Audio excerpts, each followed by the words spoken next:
Hello friends, today I will tell some dark web stories I found on Reddit. Let's start today's first story. I've always had this thing for exploring abandoned places. There's just something about the quiet emptiness that draws me in. So, when a friend told me about an old asylum a couple of hours out of town, I couldn't resist. I was warned, though. Locals said that place was different. A few explorers went in and never came out.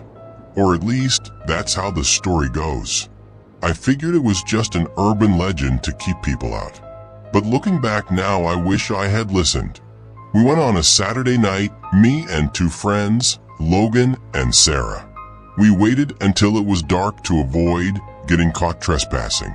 The place was huge, 4 stories, broken windows, and an overgrown courtyard.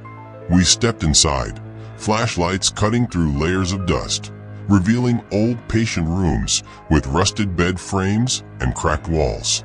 The smell was musty, like mold and stale air. But it was also different, like there was something else in there. Something you couldn't quite place. We wandered through a few rooms, finding old medical charts and notes from decades ago. At first it was cool, like stepping into history.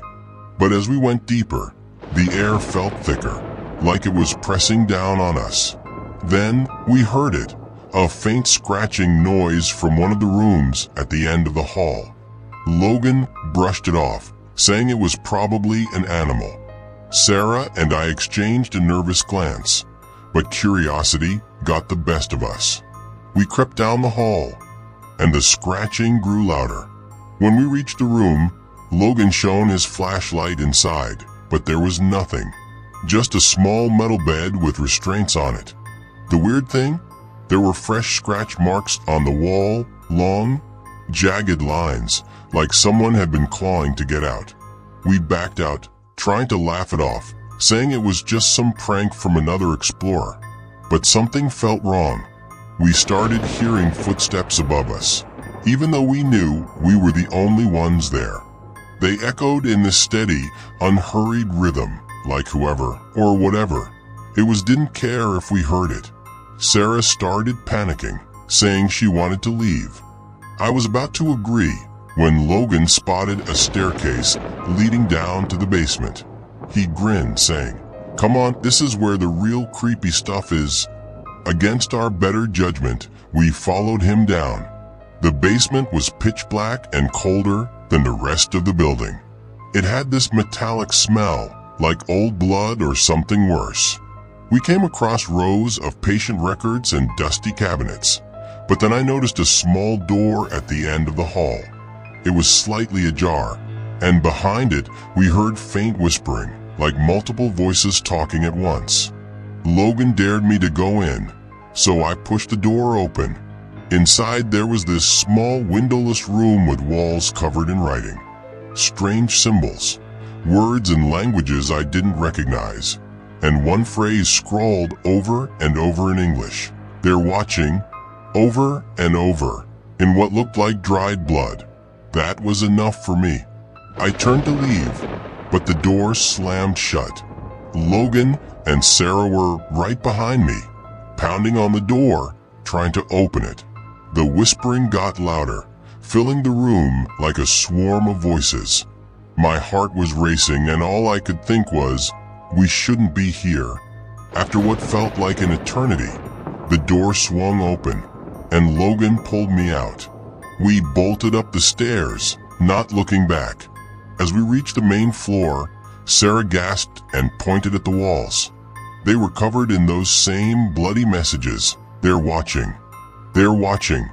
They're watching." We didn't stick around to find out who they were. We ran out, got in the car, and didn't say a word the entire drive back.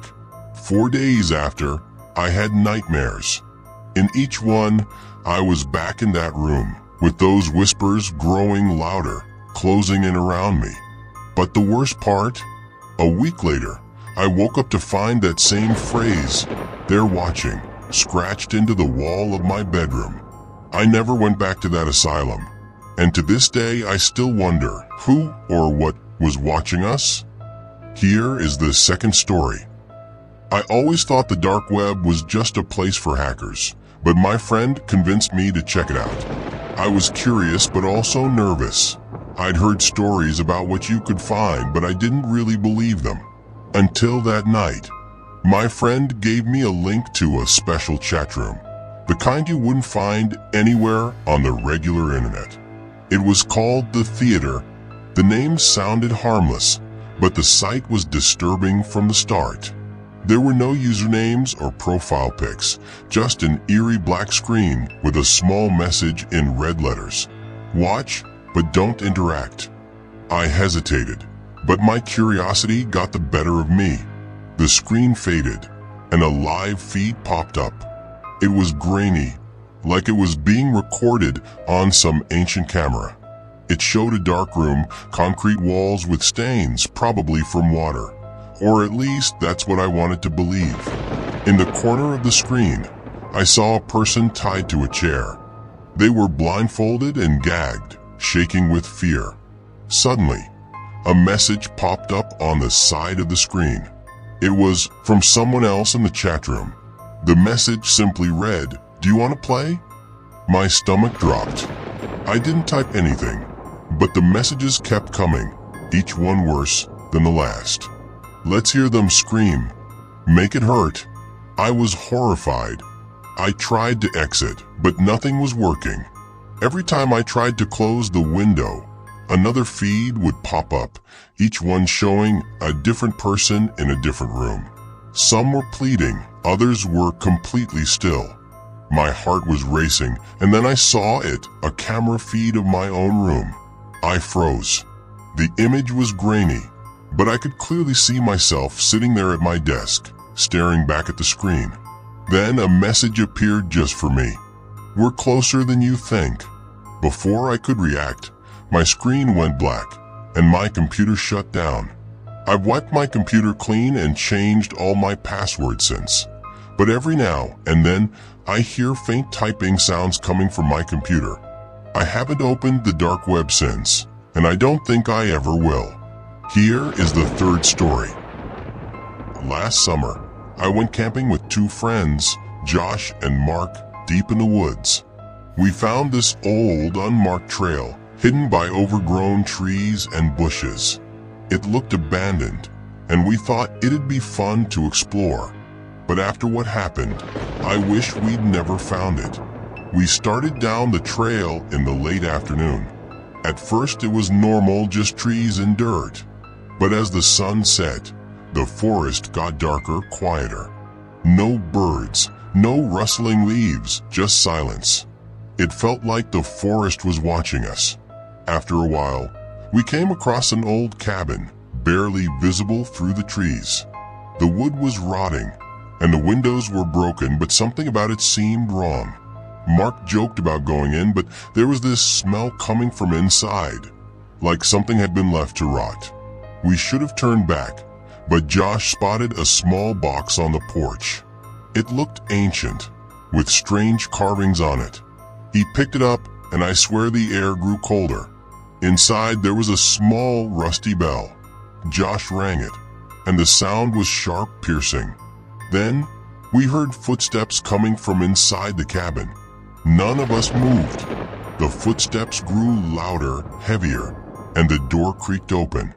There was nothing there, just darkness. But then we saw something. A figure, almost like a shadow, standing just inside the door, staring at us. It didn't have a face, just a hollow void where eyes should be. Josh dropped the bell and backed up. That's when we heard whispering, soft but urgent, like it was begging us to stay. We didn't wait to hear more. We ran, stumbling over roots and branches, feeling like that thing was right behind us. When we finally reached the main trail, we stopped to catch our breath. But Mark wasn't with us. We called for him, but only silence answered. We searched for hours, calling his name, but the forest swallowed every sound. We eventually found our way back to camp, but we never found Mark. When we reported it, they sent a search team, but there was no trace of him. The only thing they found was that old box with the bell inside. A week later, Josh called me, his voice shaky. He'd found muddy footprints in his apartment, leading from his front door to his bed. He said he saw the same shadow standing in his room that night, watching him.